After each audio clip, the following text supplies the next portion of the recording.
What's going on, ladies and gentlemen? Once again, it's the Tyrant from HBO here to showcase yet another Mythic video for your viewing pleasure. This week we'll be talking about tactics that weren't included in the Mythic guide or were discovered after the fact. Alright, so first up on our list today is ONI Sword Base. This was submitted by Ria Suru, who actually figured out a way to get the Galshog over the barrier without using grenades. Instead, he actually proposes the use of the Shockwave from Armor Lock. Now, for those of you who don't know, we use the Galshog to deal with the Hunters later on. It makes this area a lot easier. So as you can see, we're going to go into Armor Lock. This was actually reenacted by myself. And I suck. Alright, so that didn't work the first time. We're going to try this again. Oh, didn't wait for it to charge long enough. Alright, let's try to align this thing next to the barrier. I'll try not to noob it up this time. Notice how I said noob it up, not lube it up. Don't misinterpret.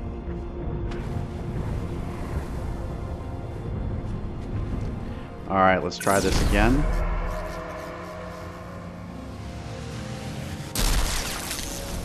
Oh, almost there. Now, again, basically using the Armor Lock instead of grenades causes far less damage to the Warthog, and you have basically unlimited tries. And there we go, successfully getting the Galshog over the barrier without nuking it. Awesome, thanks for the submission. Alright, next, this is actually founded by me. This is for Nightfall, for people just starting out. Just after the first settlement. Go ahead and snipe that first turret gunner. And instead of going around the right like I usually do, just go straight across. Sprint as fast as you can. Try to avoid the grenades. I found this to be a lot safer than the other way. And then go straight into the Rancor area. Look at that. Things are going to get ugly here, so let's just skip to the next clip. Alright, this one was submitted by Shadow Strike 1 for Long Night of Solace. And essentially what he does here is he hijacks the Wraith to assault the beach. And for those of you who are familiar with my rocket gathering tactic for the Corvette battle later on, this also makes rocket gathering a lot simpler. Now, as you can see, the Spirit Dropship is dropping off the Wraith. He is dealing with the secondary gunner and quickly charging the Wraith to avoid mortar blasts. Alright, now he's popping the hatch. And he's hopping off so he can just jump on top of the Wraith, and essentially, I think it's either 11 or 12 bashes will take out the Elite's shield, so you can follow up with an easy headshot. Taking fire.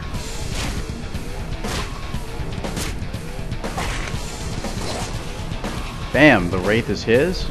Now, the trick here is to make sure that you get this past the return to battlefield barrier, which ignites the second you get into the water. And as you can see, he's doing that right now. Okay, now he's got to kind of slide through the rocks a little bit. That sounded kind of wrong. And now the beach is his. Thanks for the submission, Shadow. Okay, next up on our list, this was from Michael Archer for Exodus, the last part of Exodus, might I add. Specifically the missile battery. Essentially, basically, oh, that was a lot of adjectives. Does this in roughly 3 minutes. Very impressive. Now, for those of you who've seen my Mythic guide, I used to hijack the Wraith and just shell everything in the area, and it took roughly 10-15 minutes, give or take, but he does it in less than 3 without hijacking any vehicle at all. Very impressive. He's got a jetpack, DMR, and plasma pistol. And first he's going to hop up to this first switch and quickly smack it. Trade the jetpack for an active camo, and here's where things start getting interesting. He needs to disable this Wraith without the jetpack. As you can tell, he's cloaked right now.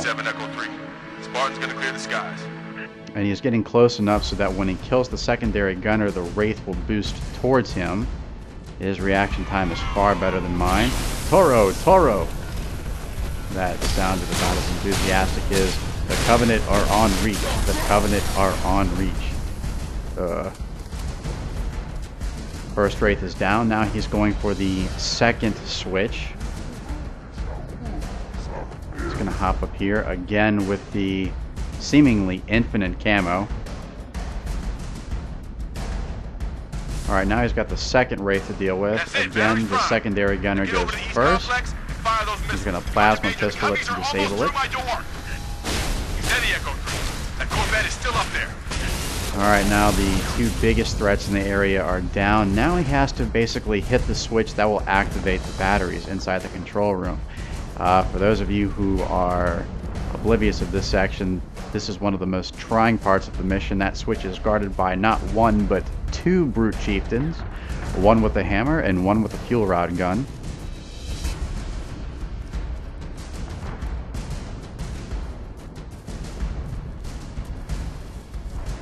Now he could take the mongoose here, but he's deciding to camo his way over there instead, which is completely fine.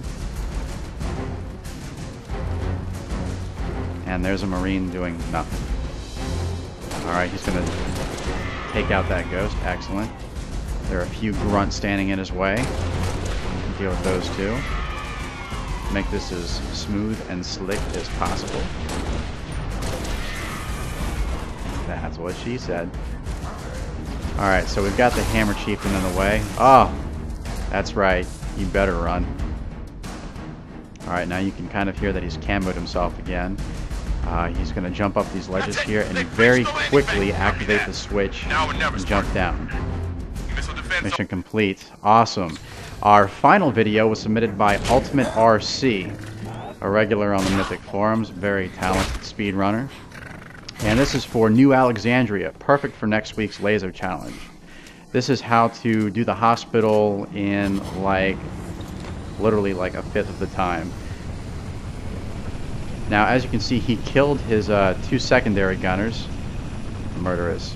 Yeah. Anyway, so now he's flying the Falcon up to the top of the hospital building. He's armed with a DMR and a plasma pistol, and his goal here is to hijack a Banshee. That's right, take your time.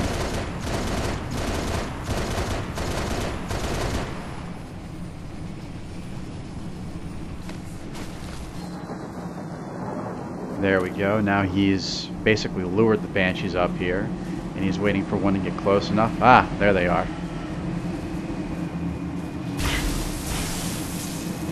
Alright, and he says successfully jacked the Banshee. Very impressive, and there's no pilot. Huh. Alrighty then. Moving on.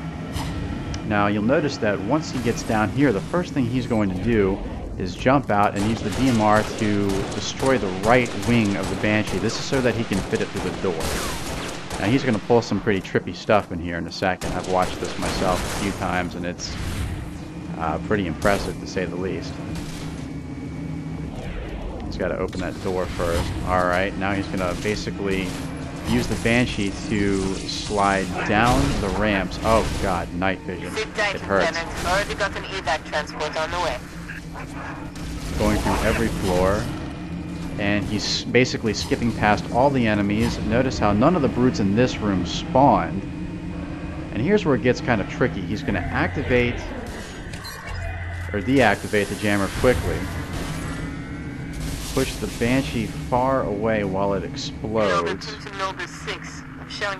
And notice the point which he hops out of the Banshee and moves as far away from it as possible, and this magically warps him outside, allowing him to complete the hospital in roughly a matter of minutes.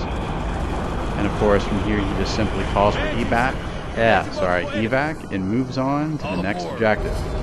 Very well done. Thanks again for watching Tyrant's Mythic videos. Please stay tuned next time for even more Mythic tips and tricks to help get you through the campaign on Mythic difficulty.